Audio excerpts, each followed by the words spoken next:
Mes frères, le retour de notre Seigneur Jésus est imminent. Et chaque fois, toujours les marrons, c'est juste pour la côté de sabbat dans un. Peut-être, vous avez dit que non, mais pour la personne, donc une église chaque fois. Mais est-ce que tu comprends? Est-ce que tu as la révélation de votre adoration? Parce qu'aucun semble, aucune église. Est-ce que vous avez la révélation de votre adoration? Voilà pourquoi nous tenons ici. Toi qui me suis partout, toi qui me suis, même dans les réseaux sociaux, peu importe l'endroit où toi tu es. Mon frère, cet évangile côté à haut, c'est un évangile éternel. Et ce matin, toi qui es à retour, la seconde venue de notre Seigneur et Sauveur. Comme nous avons lu dans Luc chapitre 15, et maintenant dans Luc chapitre 1, Thessaloniciens chapitre 4, de Monique, la Bible dit, pour tous les ignorants, ne soyez pas ignorants. Si vous croyez que Jésus-Christ est ressuscité, croyez aussi que Dieu l'amènera par Jésus. Et avec lui, ceux qui sont morts. Car un signal lui donné, par la voix d'un archange, au son de la trompette sonnera, et les morts en Christ vont ressusciter. Et nous, les vivants restés, on ne peut pas dévancer ces gens-là. Mais nous serons ensemble réunis et enlevés dans les airs à la rencontre du Seigneur Jésus. Voilà ce que tu l'Écriture. Mais frère, la seconde venue de Jésus, c'est une réalité. Et sa imagination d'elle, un jour, le Seigneur Jésus-Christ reviendra sur cette terre. Bien-aimé, je vous rassure ce matin. Nous avons dit que le retour de Jésus-Christ sur la terre, c'est une réalité, c'est une vérité, c'est une promesse de Dieu. La Bible dit que Dieu ne peut jamais faillir. Il n'est pas un homme pour mentir, ni un fils pour se repentir. Quand Dieu dit quelque chose, ça va arriver. Quand il a dit que la lumière soit, la Bible dit que la lumière fit. Ça passait beaucoup des années. Pas les mêmes jours. Quand Dieu a dit que la lumière soit, la Bible dit la lumière fit. C'est parce que c'est la parole de Dieu. Ça va s'accomplir. Mon frère, yom dotamula, yom doteka, yozananda, wana bureau, na musala, partout na zanga. Peu importe si qu'ils ont milieu, na chambre d'accoucher, na salon partout. Écoutez cet évangile. Écoutez le retour de notre Seigneur Jésus-Christ est une réalité. Écoutez la seconde venue de Jésus-Christ, c'est une promesse d'aujourd'hui. Une promesse de Dieu et ne peut jamais faillir et qu'on l'éclate.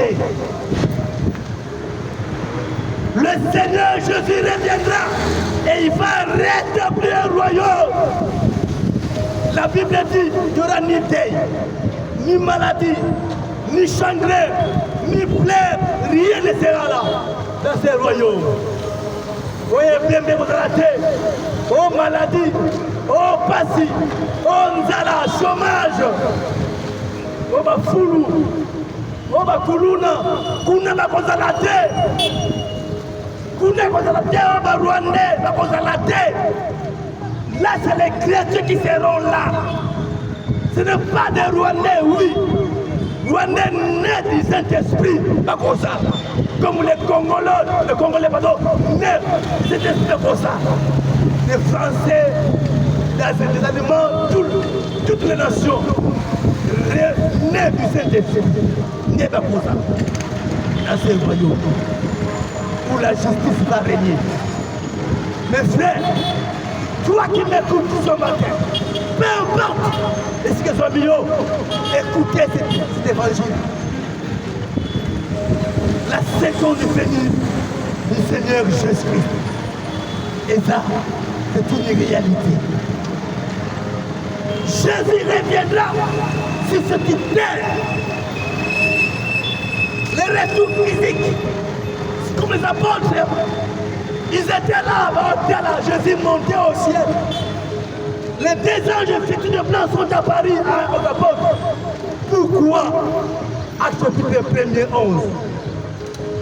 Pourquoi vous arrêtez-vous à regarder au ciel? Le même Jésus qui a été enlevé du milieu de vous en allant au ciel, il reviendra de la même manière que vous l'avez vu. Il reviendra sur la terre ici, les retours physiques, pas l'esprit, mais les retours physiques de notre Seigneur Jésus, c'est une réalité. C'est pour cela, mon frère ce matin, ma sœur ce matin, prends ta décision dans ton monde. Abandonner le monde, abandonner cette vie-là. Comme Yohana, vous allez tika. Parce qu'on vous a surpris un jour. Ceux qui ont bon pour liberté, tu seras surpris. Tu seras surpris comme les apôtres. Parce que tu vois le Christ, comment dit les gens. Et les anges sont apparus. Les apôtres, c'était la première Jésus. Pour rien, il était des apôtres de Dieu. La première venue. Et la seconde venue aussi, il va revenir quand vous serez en France. C'est pour ça qu'il a dit que ce n'est pas à vous de connaître le temps ou le moment que le Père a fixé. Votre propre autorité, ce n'est pas pour connaître ce temps-là. Mais vous, restez encore en vie. Restez encore en vie. Recevez cette question. Parce qu'il y avait encore cet âge de l'église où il fallait les cas. Dieu dans sa présence avait vu toi ici au Congo. Il t'a vu ici en Afrique, en Amérique, en Europe, partout où toi tu es là. Dieu t'avait vu que toi aussi tu es un fils d'Abraham. Il t'avait vu avant que vous trouviez ça là. Voilà pourquoi Jésus a dit c'est d'abord à contre le temps. Les apôtres devraient tellement les retours physiques de Jésus. Les apôtres devraient seulement ce temps-là, mais ils ne voyaient pas qu'il y avait encore cet stade de l'église. Il y avait moins 2000 encore des années. Si vous n'avez pas encore beaucoup de temps, où il fallait pas nous quitter nous mokili, pas songa, pas y a pas tata, pas réuni. Maintenant pour l'avenir, c'est le Jésus-Christ. Voilà pourquoi je t'ai dit, attendez encore. Attendez encore. Mais maintenant, Dieu a promis, en ce temps de la fin, il a promis qu'il vous verrez des signes. Luc chapitre 21. Quand vous verrez les signes, Luc chapitre 21, c'est là où je pense que la communauté on va passer au cœur monsieur. Luc chapitre 21, maintenant vous voyez les signes. Oh, ils ont la kissa. Et pour la kissa, oh, il y a un balai avec le Christ. Dieu est un Dieu d'ordre. Dieu est un Dieu. Il est omniscient. Il a préparé Makamounios. Il a tout arrangé. C'est pour cela qu'il a dit afin que je revienne sur la terre, je revienne dans ma seconde venue. Et il a promis, quand vous verrez toutes ces choses ici, dans Luc chapitre 1er, dans Luc 21, il dit ceci. Je vais commencer au verset 11. Même verset où je commence. Jésus répondit, prenez garde à vous-même. Prenez garde que vous ne soyez pas séduits. Car plusieurs viendront à mon nom disant, c'est moi, et le temps est approche. Ne les suivez pas. Quand vous entendrez parler de guerre et de soulèvement, ne soyez pas effrayés. Car il faut que ces choses arrivent premièrement. Mais ce ne sera pas encore la fin. Il dit, alors une nation s'élèvera contre une nation. Et un royaume contre un royaume. Il y aura des grands tremblements de terre en divers lieux, des pestes et des famines. Il y aura des phénomènes terribles et des grands signes dans les cieux. Ça c'est la première partie. Il dit, alors, quand ces choses commenceront à arriver, il dit, il y aura des signes dans le soleil, dans la lune et dans les étoiles. Et sur la terre, il y aura de l'angoisse chez les nations, qui ne saura que faire au bruit de la mer et des flots.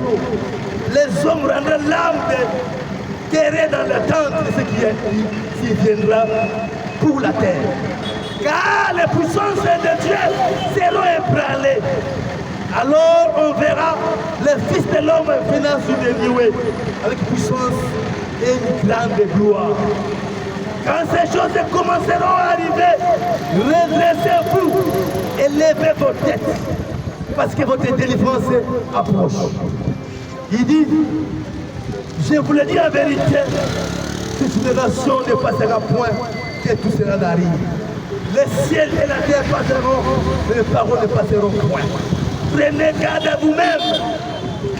Des craintes que vos cœurs ne s'appesantissent pas, des excès du manger et du boire, par les soucis de la vie, et que ces jours ne viennent sur vous à l'improviste. Voilà ce que dit l'Écriture. Mes frères, je pense que les vertus du peuple est Awa.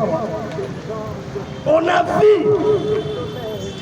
la mort de l'autorité suprême d'Iran, Bengue Ali Khamenei.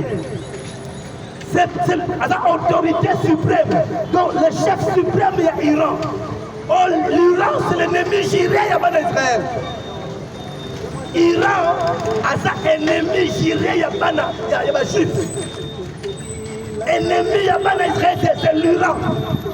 Et Iran a la proclame nucléaire pour détruire Israël.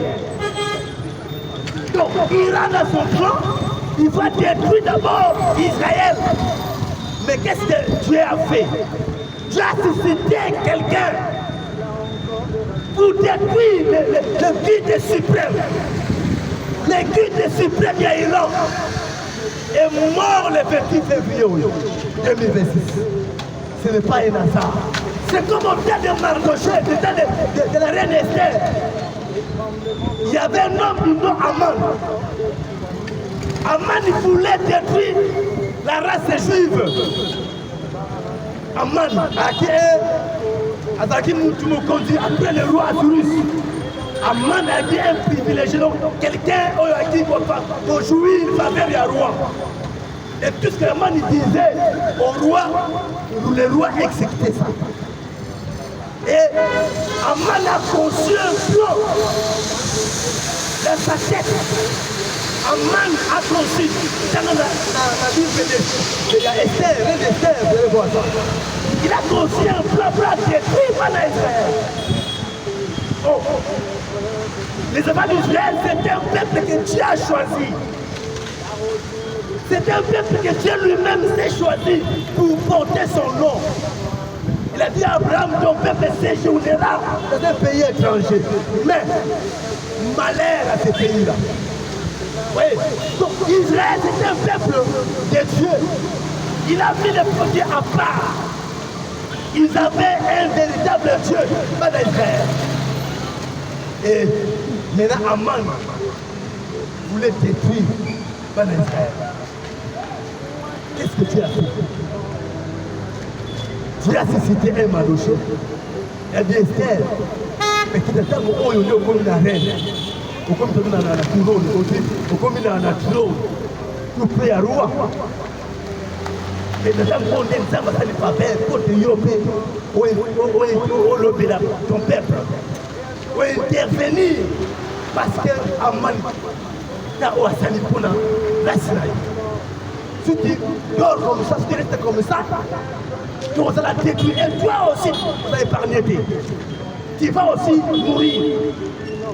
Voilà pourquoi Aman a causé un plan diabolique de Moutoulaï pour détruire Israël. Mes frères, pour vous dire que jamais il ne peut jamais abandonner Israël. Dieu ne peut pas abandonner ses enfants.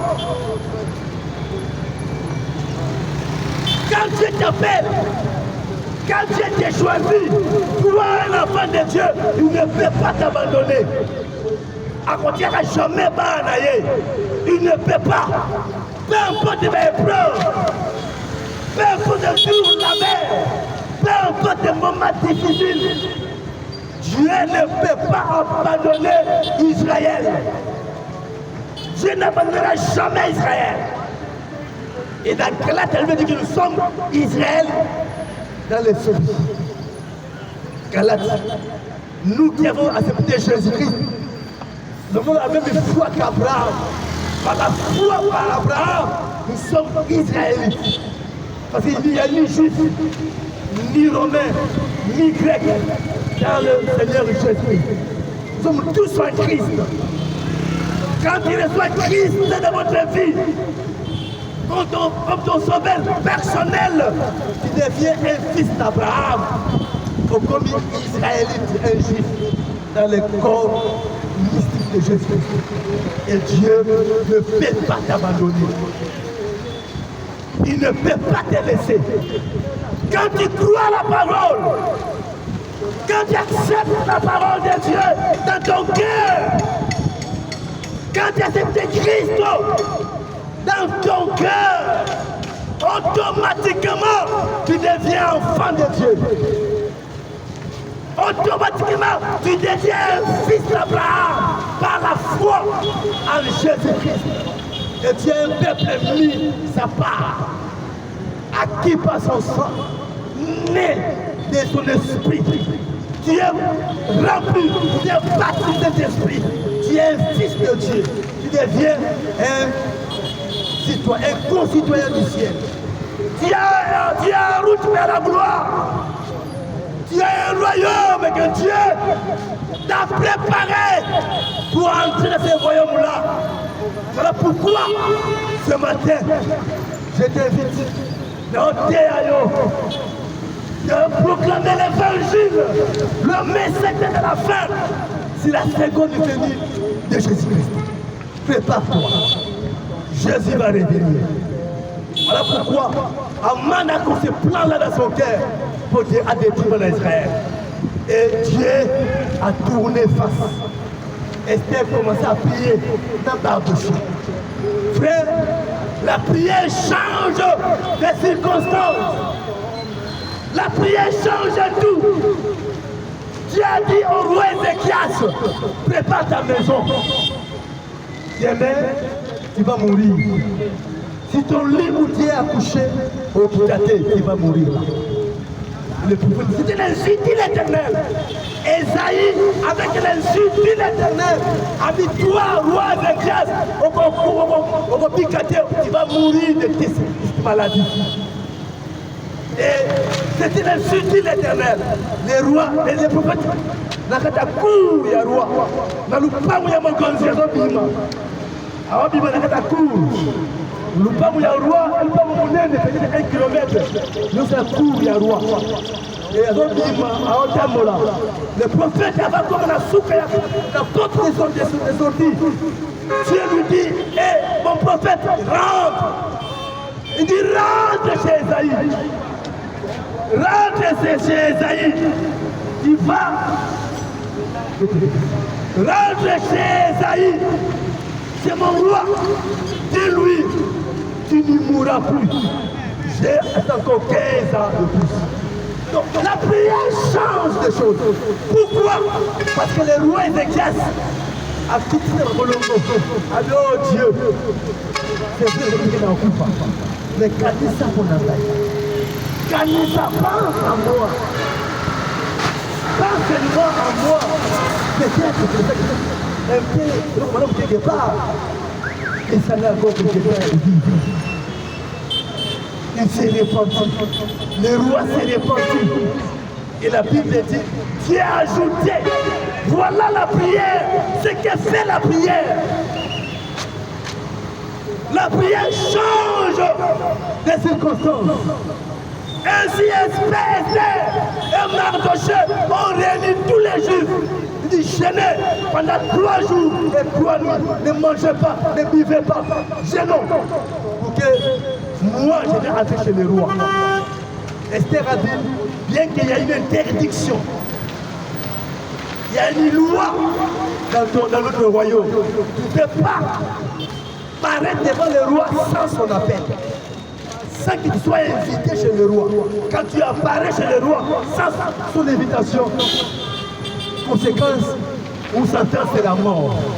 Peu importe, qu'il soit reine, qu'il soit reine, qu'il soit qui que ce soit, devant le roi sans son invitation, tu vas mourir. C'est exécuté. C'était la loi des Perses et des Médo-Perses. Elle le dit royal. Ils sont irrévocables. Sauf si le roi, tu as la même mémoire, si le roi attend les steps, donc bateau na yewana, tiens au bateau, devant lui sans son invitation, mais que le roi accepte dans le moment où on peut se dire à roi, il y a beaucoup. Donc cette wana est qu'on touche en gros, là tient la puissance. Et le reine Esther a dit, je vais entrer chez le roi, peu importe l'interdiction, peu importe la loi, je n'en. A dit si Mardoché réunissait le peuple. Dans le royaume, il y a le roi de la Syrie. Dans tout son royaume, dans toutes les provinces, réunissez le jour. Va gêner, va prier, moi je vais entrer chez le roi. Plutôt Senga. Miséricorde. Vous enlevez l'édit royal. Parce que Aman avait reçu l'édit du roi, écrit par la main du roi, et on a mis les sceaux du roi. C'était irrévocable. Dans le roi, tu es sonaillé. Dans le Mukanda, va combattre, dans le Mikanda, va combattre. Et il a quitté toutes les provinces de son royaume. Il a tel mois, le mois d'Adar. Tous les Juifs seront détruits. Aman a reçu l'édit du roi. Et il a publié ça dans le royaume du roi Assouris. Et les Juifs étaient dans le malheur, dans l'angoisse, commençaient à pleurer. On va nous détruire, nous, nos femmes, nos enfants. Tous nos biens seront détruits. Et c'était la plaie dans les camps des Juifs. Mais qu'est-ce que tu as fait? Tu as suscité une Esther. Une Esther, je peux dire. Esther, la reine. Tu as suscité Esther. À l'objet, moi je vais entrer chez le roi. Et ils ont gêné par la prière. La chose a changé. La prière change les choses. Bien-aimé, peu importe ce qui passe dans la mort, même si le médecin te dit que demain tu vas mourir, la maladie, tu passes dans la mort comme il m'a pas yoté. Même si c'est un médecin, le plus imminent, où tu n'as pas Genève, de grands spécialistes, des grands cliniciens, des spécialistes, par exemple en cancer de foie, en cancer des seins ou en quoi que ce soit, peu importe de maladie, le médecin là, il est imminent. On dit que papa, maman, maladie au Bicate, tu vas mourir dans 2 jours, dans 3 jours, dans 1 mois, tu vas partir. Frère, si tu es l'enfant de Dieu, tu peux prier comme Mardoché, comme Esther au prié. Et tu as changé l'édit royal. Tu disais que dans telle date, le mois d'Adar, on va détruire tous les justes. Et les choses ont changé par la prière. Toi aussi, tu peux changer ta maladie par la bonne santé. Tu peux changer tes difficultés par des revisances. Votre chômage, Dieu peut changer ça. On a pas la gâté. N'a pas la gâté dans stérile. N'a pas la gâté, n'a pas la gâté. Dieu peut changer ça par la prière. Dieu. Le Seigneur Jésus ne change pas. Oui, les grands Tchinomo, les grands Jova, il change les choses. Il peut te guérir de tes maladies-là. Ton problème qui a perdu, Pasiwana Oumeli, Pasiwana Minyokana, chômage Wana, Yo, au Karabongo, tu ne prospères pas. Depuis on a $1000 wana, na $100 wana, $50 wana, $10 kaka mongo wana kakanango. Tes affaires n'avancent pas. Mais Dieu peut changer ça. Mais d'abord accepter Christ. D'abord. Depuis d'abord un Mardoché, d'abord un Esther, parce que conscience. Ils ont gêné, ils ont prié pendant 3 jours et 3 nuits. Et Dieu a changé Makambo. Aman, il a